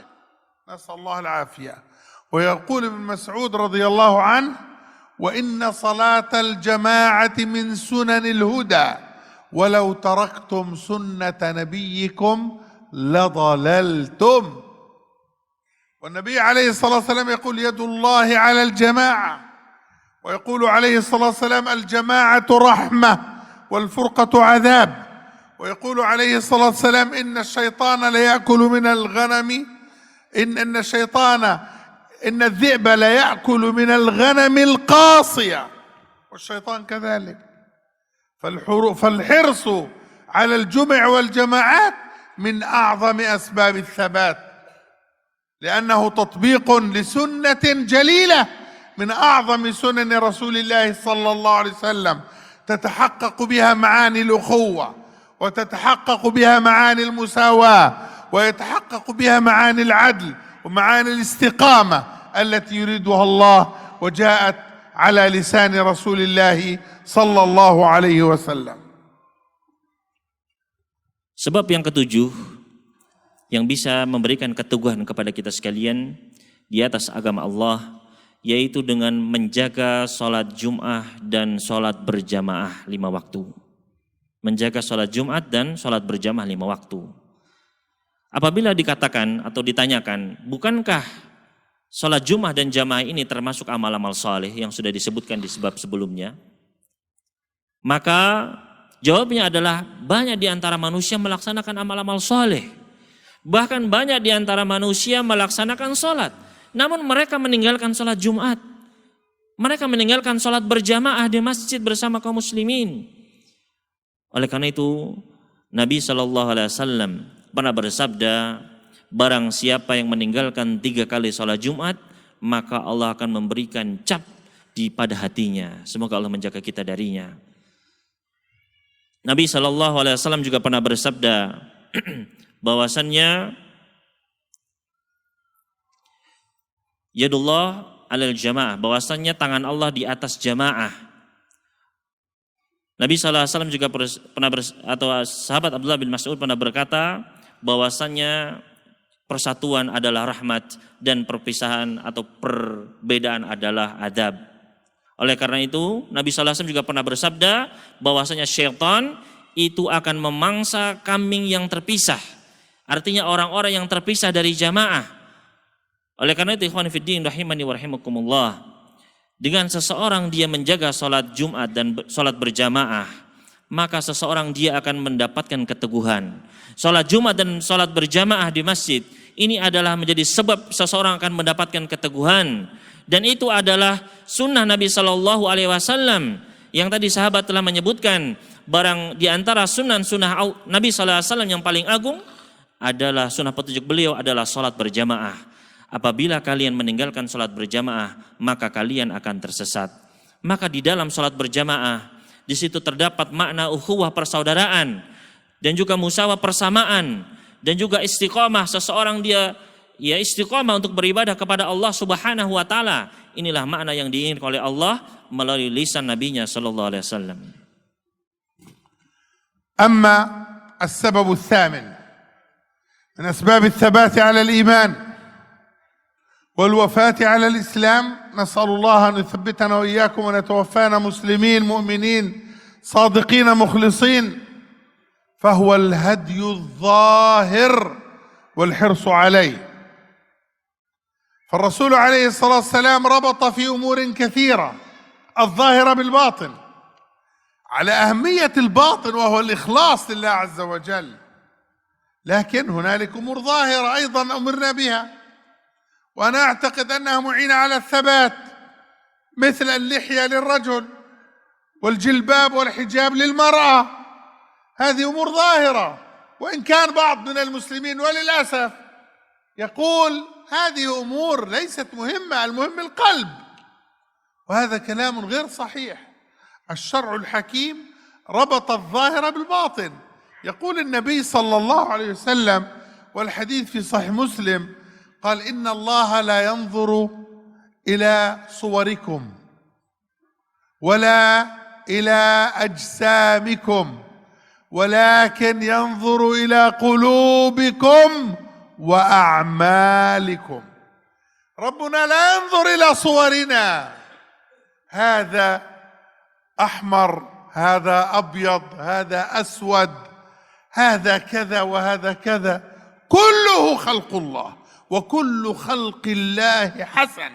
لا يحاسبك الله على صورتك وهيئتك ولا إلى أجسامكم، طويل قصير ضعيف قوي ضخم، هذا كله أيضا لا وزن له، لا يحاسبك الله عليه، ولكن يحاسبك الله على ماذا؟ على قلوبكم وأعمالكم، على ما في هذا القلب من إخلاص أو رياء أو نفاق أو خشية أو رجاء أو رهبة أو رغبة أو صدق، وأعمالكم، وهذه كلها أعمال. عندما تأتمر بالنبي عليه الصلاة والسلام فتعفي لحيتك، هذا عمل. عندما تقوم الأخت الصالحة بالجلباب والحجاب الذي جاء التنصيص عليه في القرآن ولبسته أطهر المؤمنات وأصدق المسلمات الصالحات من الصحابيات وأمهات المؤمنين وغيرهن رضي الله عنهن جميعا، فنعم القدوة هن لهن، وهو من العمل الصالح. فهذا التهوين الذي نراه من بعض المعاصرين، يقول لك هذه أشياء غير مهمة. هي مهمة نعم، قد يكون غيرها أهم منها، لكن لا يتعارض أن تقوم بهذا وهذا معا.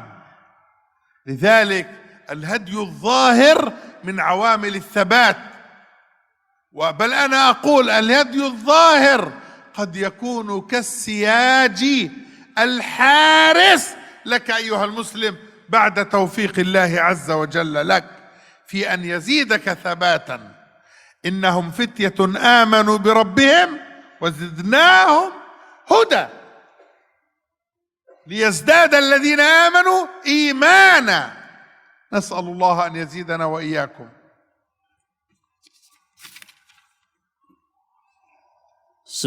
Sebab yang ke-8 yaitu adalah dengan kita menjaga petunjuk-petunjuk Allah yang zahir, menjaga amalan-amalan yang zahir. Nabi sallallahu alaihi wasallam memberikan petunjuk beliau terikat kepada perkara batin, namun juga terdapat perkara-perkara yang menyangkut perkara yang zahir yang tampak. Di antara contohnya adalah seperti jenggot bagi kaum pria, perkara yang tampak. Begitu pula jilbab bagi kaum wanita, perkara yang tampak. Oleh karena itu, ini adalah hal yang harus dijaga. Nabi sallallahu alaihi wasallam pernah bersabda, sesungguhnya Allah tidak melihat kepada bentuk kalian, kepada tubuh-tubuh kalian, akan tetapi Allah akan melihat kepada hati-hati kalian dan kepada amal-amal kalian. Maka Allah tidak akan melihat apakah kulit kita merah, putih, dan yang lainnya, karena semua adalah ciptaan Allah yang baik. Allah Subhanahu wa taala tidak akan melihat apakah kita tinggi, pendek, besar, kecil. Akan tetapi Allah Subhanahu wa taala akan melihat hati-hati kita, keikhlasan kita. Apakah kita ikhlas ataukah kita nifak? Apakah kita berharap kepada Allah Subhanahu wa taala, takut kepada Allah Subhanahu wa taala? Apakah kita jujur kepada Allah Subhanahu wa taala? Dan Allah Subhanahu wa taala juga akan melihat amal-amal kita yang tampak, yang zahir.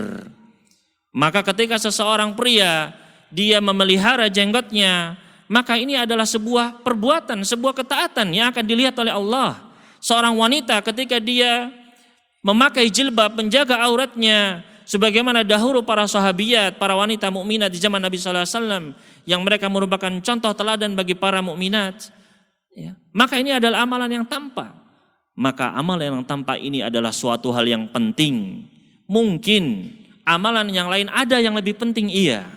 Namun tidak ada kontradiksi. Mengapa kita tidak melaksanakan hal ini? Ya, karena tidak ada kontradiksi. Oleh karena itu, hendaknya seseorang dia menjaga hal-hal yang tampak. Bahkan hal yang tampak ini bisa menjadi sebab dia untuk teguh di atas jalan Allah setelah taufik dari Allah Subhanahu wa taala. أما السبب التاسع من أسباب الثبات على الدين والاستقامة على شريعة رب العالمين فهو التخلق بالأخلاق الصالحة الفاضلة.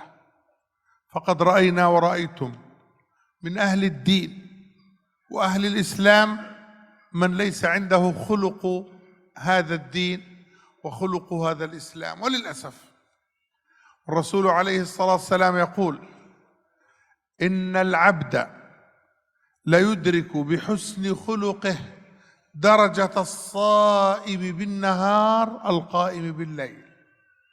ويقول عليه الصلاة والسلام: إن لكل دين خلقا وخلق الإسلام الحياء.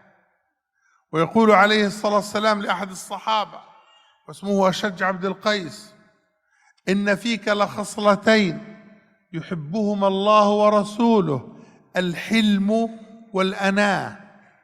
ويقول عليه الصلاة والسلام: خصلتان لا تجتمعان في منافق: حسن سمت وفقه في دين. وأقولها آسفا منزعجا: إن نفرا من المسلمين يظنون أن تشددهم علامة إيمان، وأن عنفهم أمارة إحسان، وأن غلظتهم بوابة الشخصية القوية، وهذا كله من تسويل الشيطان. بل والله الأمر في ذلك كله كما قال النبي عليه الصلاة والسلام: من تواضع لله رفعه الله. والتواضع مجمع الأخلاق. لذلك بوب الإمام البخاري في صحيحه باب التواضع وذكر تحته حديث أبي هريرة القدسي الذي قال فيه الرسول عليه الصلاة والسلام: من عادى لي وليا فقد آذنته بالحرب. كأن الإمام البخاري يقول: أعظم أخلاق أولياء الله هو التواضع، لأنه مجمع الأخلاق الفاضلة. فالأخلاق الحسنة التي يجب علينا سلوكها توجب علينا أن نكون كما قال الله: أذلة على المؤمنين، أن نكون موطئي الأكناف لإخواننا في الله. وهذا لا يمنع النصيحة ولا يمنع الأمر بالمعروف ولا يمنع النهي عن المنكر، لكن فرق بين أن تأمر بالمعروف بلين ورفق وحلم ورحمة وشفقة، وبين أن تأمر بغلظة وبعنف وبصلف وبشدة والله لا تقبلها لنفسك. والرسول عليه الصلاة والسلام يقول كما في الصحيحين: لا يؤمن أحدكم حتى يحب لأخيه ما يحب لنفسه. Sebab yang ke-9, di antara sebab untuk mendapatkan keteguhan di atas agama Allah, yaitu dengan berakhlak mulia. Kita melihat bagaimana Allah Subhanahu wa taala bahwasannya di dalam Islam kita mendapati di antara kaum muslimin ada orang-orang yang tidak berakhlak dengan akhlak Islam. Pada Rasulullah sallallahu alaihi wasallam pernah bersabda, sesungguhnya ada di antara hamba yang akan mendapatkan dengan akhlaknya yang mulia, dia akan mencapai derajatnya orang-orang yang berpuasa di siang hari dan bangun di malam hari. Oleh karena itu, Nabi SAW juga pernah bersabda, semua agama memiliki akhlak yang khusus bagi agama tersebut, dan akhlaknya Islam adalah adalah akhlak yang mulia. Kemudian Nabi SAW pernah menggambarkan salah seorang sahabatnya yang bernama Sajjad bin Abdul Qais, yaitu Nabi SAW bersabda, engkau memiliki dua sifat yang dicintai oleh Allah, yaitu adalah kehati-hatian dan kebijaksanaan. Nabi SAW juga pernah bersabda bahwasanya dua akhlak yang dicintai yaitu adalah akhlak yang mulia dan memahami agama.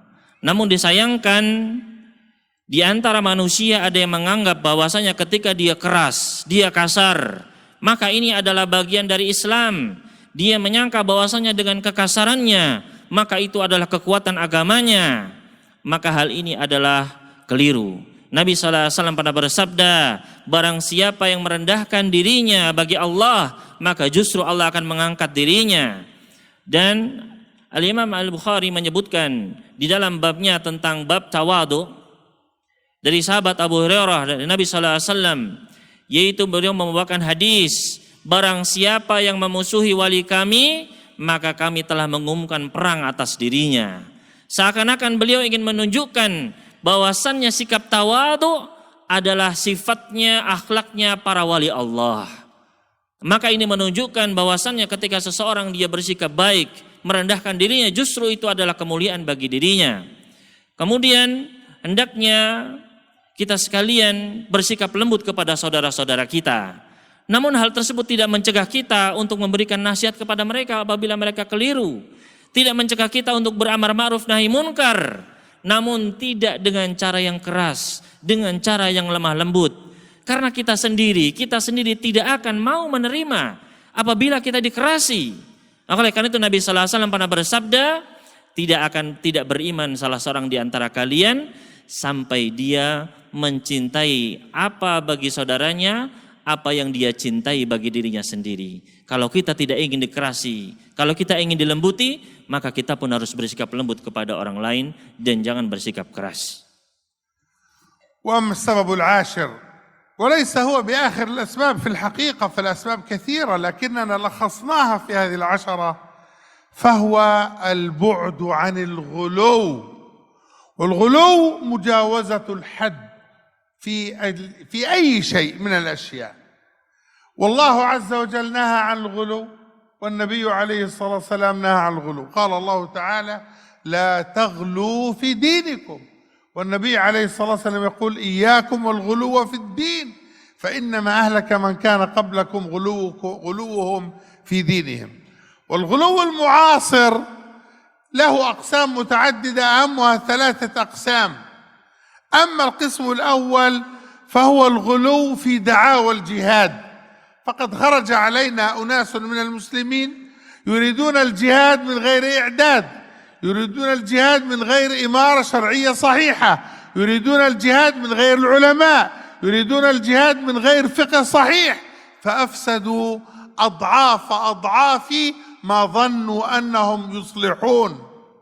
وأما الثاني فهو التكفير للمخالف، وهذا وجدناه بدأ منذ أواسط الستينيات في العصر الحديث وانتشر وإلى هذه الساعة، وهذا من بقايا فكر الخوارج. وقد أخبرنا نبينا عليه الصلاة والسلام عن الخوارج أنهم كلما ظهر منهم قرن قطع، فمهما انتشروا ومهما ظهروا ومهما شغلوا الناس في الإعلام والإعلان والتكثير فهم إلى زوال. وأما الثالثة فهي التحزب، فالتحزب ليس من الدين. الدين مبني على الأخوة الإسلامية، على الأخوة الصادقة، على الأخوة النقية الفطرية، كما قال تعالى: وكونوا مع الصادقين، وقال: واركعوا مع الراكعين، وقال: واعتصموا بحبل الله جميعا، وقال: وتعاونوا على البر والتقوى، وقال: وتواصوا بالحق وتواصوا بالصبر. بل لما ضرب أحد الصحابة آخر منهم، أحدهما مهاجر والآخر أنصاري، فخرج الأنصار يقولون: يا للأنصار، وخرج المهاجرون يقولون: يا للمهاجرين. فلما سمع ذلك رسول الله صلى الله عليه وسلم غضب غضبا شديدا وقال: أدعوى الجاهلية وأنا بين أظهركم، دعوها فإنها منتنة. فنقول: كيف لو عاش رسول الله صلى الله عليه وسلم إلى هذه الساعة وراء الأحزاب والفرق والحركات والتنظيمات، أكثرها يبدع الآخرين أو يضللهم أو يكفرهم ويعتقد نفسه على صراط الله المستقيم، وهو أبعد الناس عن الهدى وأبعد الناس عن الحق. أسأل الله العظيم جل في علاه وعظم في عالي سماه أن يوفقنا وإياكم إلى الحق، وأن يثبتنا على الحق، وأن يتوفانا عليه. إن ربي سميع الدعاء. وآخر دعوانا أن الحمد لله رب العالمين، والسلام عليكم ورحمة الله وبركاته.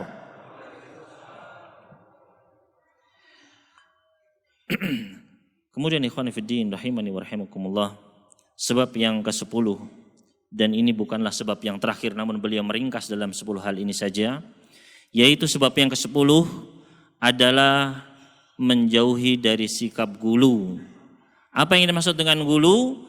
Gulu adalah melampaui batas dalam segala perkara. Oleh karena itu, hendaknya kita menjauhi sikap gulu tersebut untuk mendapatkan keteguhan di atas agama Allah. Allah Subhanahu wa taala telah melarang hal kita dari sikap gulu. Allah Subhanahu wa taala berfirman, "La taghlu fi dinikum." Janganlah kalian melampaui batas dalam agama kalian. Nabi sallallahu alaihi wasallam juga pernah melarang kita, berhati-hatilah kalian, jauhilah dari sikap gulu dalam masalah agama, karena itulah yang menghancurkan umat-umat sebelum kalian. Maka sifat gulu ini terdapat 3 macam. Sikap berlebihan melampaui batas ini ada dalam 3 macam. Yang pertama adalah gulu dalam masalah jihad, berlebihan dalam masalah jihad. Karena banyak di antara manusia, mereka berjihad tanpa persiapan, mereka berjihad tanpa ada pimpinan yang syar'i, mereka berjihad tanpa bimbingan ulama, mereka pun merusak lebih banyak dari apa yang mereka inginkan kebaikan. Justru kerusakan yang timbul dari apa yang mereka perbuat. Kemudian jenis yang kedua, yaitu adalah gulu dalam masalah takfir, melampaui batas dalam mengkafirkan manusia. Hal ini telah dimulai ketika pada tahun 60-an hingga detik ini. Fitnah tersebut membawa pemikiran golongan Khawarij, yang mana Nabi sallallahu alaihi wasallam telah menggambarkan bahwasanya Khawarij ini setiap kali mereka muncul, maka mereka pasti akan dihancurkan. Oleh karena itu kita tidak perlu takut, meskipun sangat tersebar, fitnah ini menyebar kemana-mana, dan di media-media disebutkan, namun Nabi sallallahu alaihi wasallam telah menyebutkan bahwasanya mereka pasti akan hancur. Kemudian yang ketiga adalah berlebih-lebihan dalam masalah golongan-golongan, yaitu seseorang berlebihan dalam kelompoknya masing-masing. Maka hal ini bukan bagian dari Islam, karena Islam dibangun di atas persaudaraan, Islam dibangun di atas persatuan. Nabi sallallahu alaihi wasallam atau Allah Subhanahu wa taala firman, "Rukulah kalian bersama orang-orang yang ruku." Allah Subhanahu wa taala juga berfirman, "Dan saling tolong menolonglah kalian di dalam kebajikan dan ketakwaan." Allah Subhanahu wa taala juga berfirman, "Dan saling berwasiatlah kalian dalam kebajikan, dalam kebenaran dan dalam kesabaran." Maka hal tersebut menunjukkan kepada kita sekalian agar kita bersatu dan saling tolong menolong. Begitu pula di zaman Nabi sallallahu alaihi wasallam pernah terjadi permusuhan antara kaum muhajirin, seorang muhajirin dan seorang ansar. Maka muhajir ini pun memanggil golongannya, "Wahai orang-orang muhajirin, Adapun sahabat Ansor ini pun memanggil golongannya, wahai orang-orang Ansor. Maka ketika Nabi SAW mendengar hari ini, beliau murka. Beliau pun bersabda, apakah panggilan-panggilan jahiliyah ini, sedangkan saya ada di antara kalian? Maka hendaknya kita menjauhi berlebihan dalam kelompok-kelompok dan golongan-golongan. Karena di sana ada golongan-golongan yang mereka membidahkan golongan yang lain. Mereka menyesatkan golongan selain mereka. Bahkan mereka mengkafirkan golongan selain mereka. Maka mereka semua adalah jauh dari petunjuk Allah dan Rasulnya. Maka inilah penutup dari muhadarah beliau. Beliau kemudian berdoa memohon kepada Allah Subhanahu wa taala agar Allah memberikan taufiknya kepada kita sekalian agar teguh di atas kebenaran, dan Allah memberikan keteguhan kepada kita untuk menempuhnya, dan mudah-mudahan Allah mewafatkan kita di atas kebenaran. Ini yang mungkin dapat kami sampaikan. Mudah-mudahan bisa menjadi manfaat bagi kita sekalian, dan mudah-mudahan Allah menjadikan kita teguh di atas agamanya hingga kita bertemu dengannya. Allahumma amin.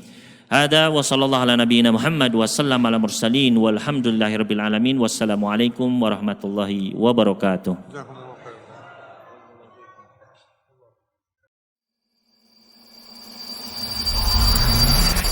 Al Iman TV, sarana penyubur keimanan.